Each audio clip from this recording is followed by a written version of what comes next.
বিশ্বের সকল জীব প্রাণী ও মানুষের মুক্তির জন্য কাজ চালিয়ে যাব।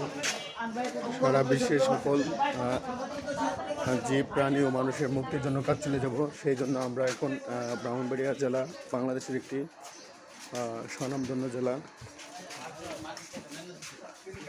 তার মধ্যে শিক্ষার আলো ছড়িয়ে দেওয়ার জন্য এসেছি।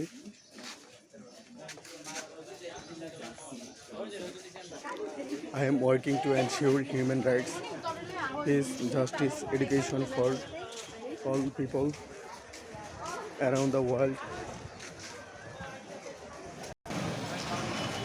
সারা বিশ্বের সকল জীব প্রাণী ও মানুষের মুক্তির জন্য কাজ চালিয়ে যাব। বিশ্বের সকল শিশুকে কীভাবে শিক্ষার আওতায় নিয়ে আসা যায় সেই জন্য কাজ চালিয়ে যাচ্ছে বাংলাদেশের নতুন সরকার। আজ 17 ফেব্রুয়ারি 2026 সালে শপথ নেবে। সারা বিশ্বের সকল শিশুর প্রতি যৌন সহিংসতা বা যৌন নির্যাতন কীভাবে প্রতিরোধ করা যায় এবং সারা বিশ্বের সকল মানুষের মানসিক স্বাস্থ্য বা মেন্টাল হেলথ নিশ্চিত করার জন্য আমাদের বিশ্ব নেতৃবৃন্দদেরকে ঐক্যবদ্ধভাবে কাজ চালিয়ে যেতে হবে। আমি একটি স্বপ্ন নিয়ে কাজ চালিয়ে যাচ্ছি, সেটা হলো সারা বিশ্বের সকল মানুষের যে মৌলিক অধিকার, তাদের অন্ন, বস্ত্র, শিক্ষা, স্বাস্থ্য, বাসস্থান, সেগুলো কীভাবে নিশ্চিত করা যায় সেই জন্য কাজ চালিয়ে যাচ্ছি।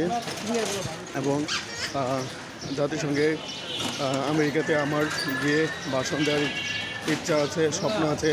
এবং ব্রিটেনের অক্সফোর্ড বিশ্ববিদ্যালয়, ক্যামব্রিজ বিশ্ববিদ্যালয়, আমেরিকার হার্ভার্ড বিশ্ববিদ্যালয়, পেনসিলভেনিয়া বিশ্ববিদ্যালয়, Washington university, New York university, California university, Alabama university, Michigan ইউনিভার্সিটিতে, North Carolina university, South Carolina university, Chicago ইউনিভার্সিটিতে ভাষণ দেব।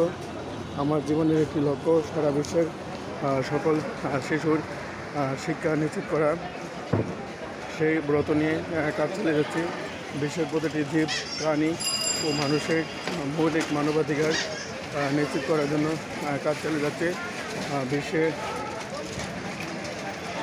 আমাদের বাংলাদেশে কীভাবে দুর্নীতি প্রতিরোধ করা যায়, ইন্ডিয়াতে, আমেরিকাতে, রাশিয়াতে কীভাবে দুর্নীতি প্রতিরোধ করা যায় এবং আমাদের দেশে কীভাবে জোরপূর্বক দাসত্ব বা ফোর্সড স্লেভারি দূর করা যায়, সেই জন্য বিশ্ব মানবাধিকার রক্ষা সংঘ এবং রায়ন আহমদ একাডেমি কাজ চালিয়ে যাবে।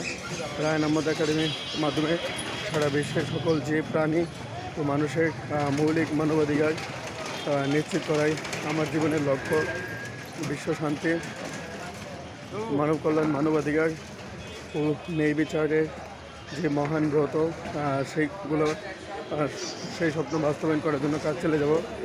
এবং আমি বিশ্বাস করি সারা বিশ্বের সকল মানুষের শিক্ষার অধিকার আছে, তাদের অন্ন, বস্ত্র, শিক্ষা, স্বাস্থ্য, বাসস্থান, উন্নত জীবন, এইগুলো নিশ্চিতের জন্য বিশ্ব মানবাধিকার রক্ষা সংঘ এবং রায়ন আহমদ একাডেমি কাজ চালিয়ে যাবে ইনশাল্লাহ।